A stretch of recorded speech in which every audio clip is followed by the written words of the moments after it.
Halo Sagittarius, selamat datang dan terima kasih sudah mampir. Semoga kamu dalam keadaan sehat. Ini adalah reading timeless, jadi kapanpun kamu nonton reading ini adalah waktu terbaik kamu untuk dapat pesan ini ya.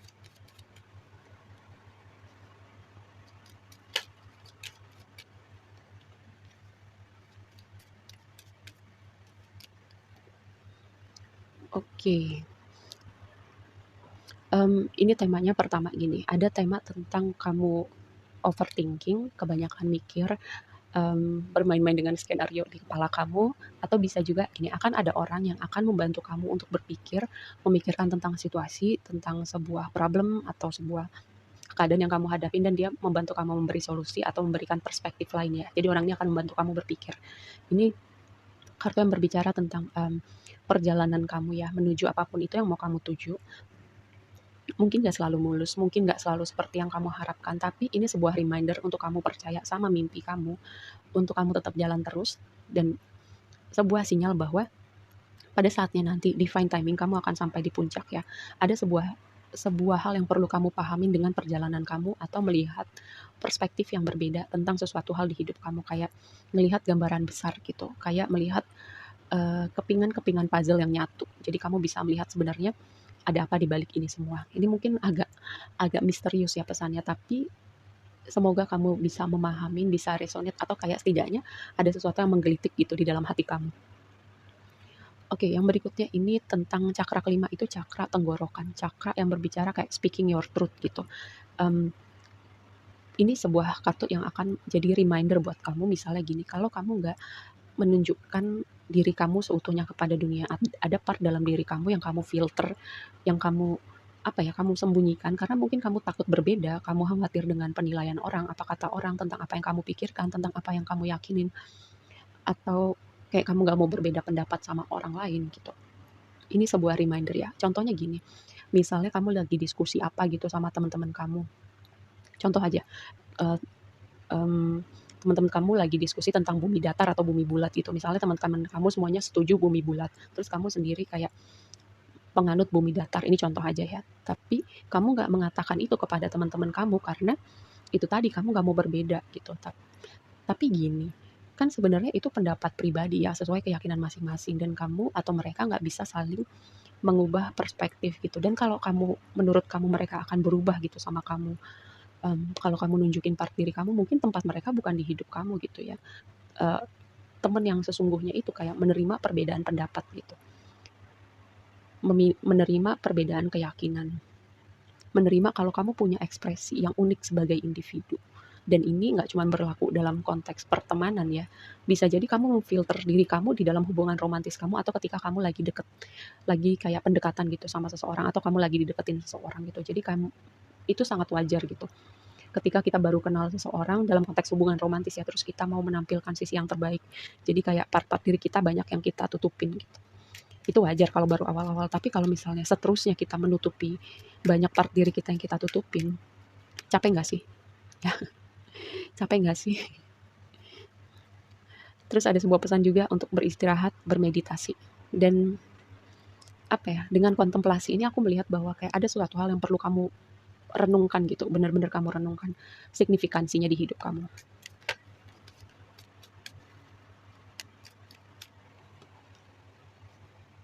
Belajar dari pengalaman.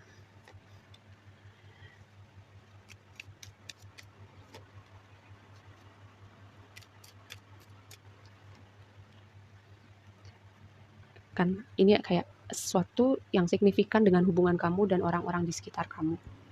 Kayak kamu memilih diri kamu atau sesuatu yang penting buat kamu atau kayak kamu menahan itu semua, memfilter itu semua karena apa? Kamu menghindari pertama konflik, menghindari pendapat orang lain atau kamu takut dijudge atau kamu takut berbeda gitu. Jadinya itu ada di dalam diri kamu tuh konflik batin gitu ya.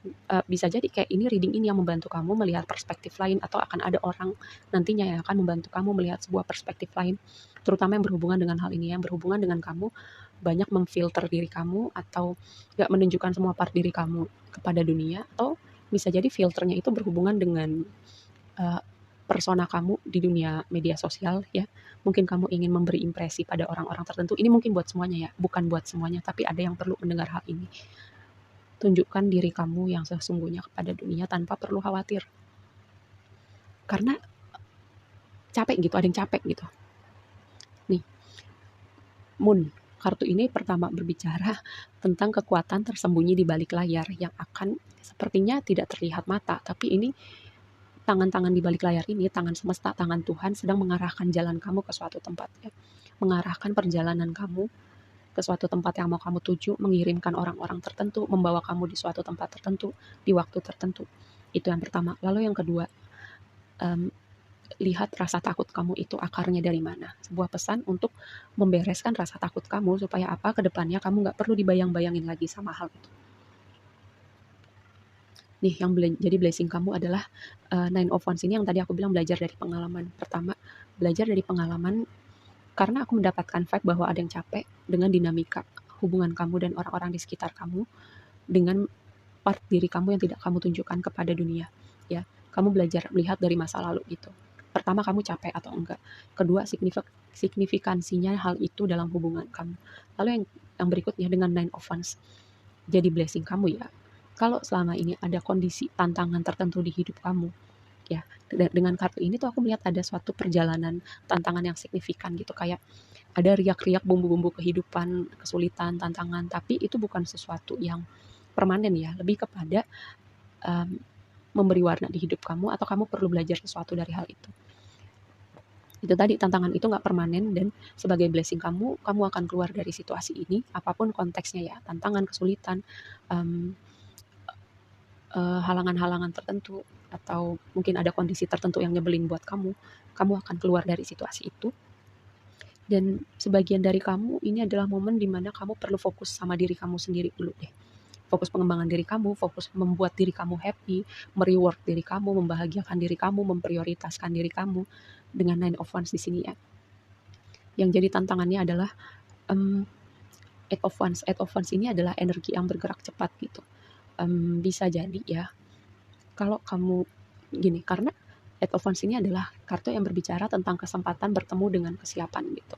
Apapun yang sedang kamu bangun selama ini, jangan sampai pertama kamu melewatkan kesempatan ini. Lalu yang kedua, dengan Eight of Wands jadi tantangan kamu, bisa jadi komunikasi yang menjadi problem ya. Ada pihak-pihak tertentu yang kayak sulit gitu berkomunikasi sama mereka gitu ya. Lalu yang berikutnya, seperti keadaan nggak berjalan atau bergerak secepat yang kamu mau ya. Untuk kondisi seperti ini aku selalu tekankan divine timing. Ingat divine timing. Waktunya semesta adalah waktu yang terbaik. Ketika keadaan nggak berjalan seperti atau secepat yang kamu mau, ada sesuatu hal yang perlu kamu lihat atau kamu pelajarin dari situasi atau kondisi ini ya. Nih, sebuah hal yang perlu kamu perhatikan adalah Knight of Wands. Knight of Wands ini adalah energi orang yang percaya diri, percaya sama kemampuannya, nyaman sama dirinya. Kayak lihat dari gambarnya aja tuh kayak orangnya tuh apa ya, terlihat tengil, tapi lebih kepada dia tuh nyaman dan percaya sama kemampuan dia gitu. Jadi kayak kasih tantangan apa aja gue siap, kayak lempar sini masalahnya sama gue. Lalu ini berbicara tentang kenyamanan diri. Itu tadi ada sebuah pesan tentang kenyamanan diri, tentang part diri kamu yang tidak kamu tunjukkan kepada dunia. Ya, sebuah reminder buat kamu, ini perlu kamu perhatian karena konflik batin di dalam diri kamu yang banyak memfilter diri kamu itu, tadi aku melihat ada yang capek gitu ya. Ada yang overthinking karena mikirin banyak hal, mikirin banyak pendapat orang tertentu. Lagi-lagi aku tekankan ya, ini mungkin bukan buat semuanya, tapi ada yang perlu mendengar hal ini. Lalu, ini berbicara juga tentang kompetisi, tentang mungkin akan ada argumen dengan orang-orang tertentu, bisa jadi ya, di momen dimana kamu sadar, capek kayak nutupin atau memfilter diri gue, atau gak jadi diri gue apa adanya. Gak apa-apa deh, orang-orang mungkin gak semuanya terima gitu, tapi yang penting gue gak capek lagi gitu lah. Gak capek lagi nutupin diri gue atau berusaha menyenangkan orang-orang tertentu. Itu tadi, ketika kamu fokus sama diri kamu dan jadi diri kamu, nggak semua orang akan happy dengan hal itu. Tapi yang penting diri kamu happy, diri kamu nggak capek, diri kamu nggak perlu terus-terusan ya. Seperti apa ya? Seperti ada yang tersembunyi di balik layar. Oke, segitu aja dulu readingnya kali ini buat kamu. Semoga bermanfaat, semoga bisa dipahamin, dan sampai ketemu di reading berikutnya. Bye.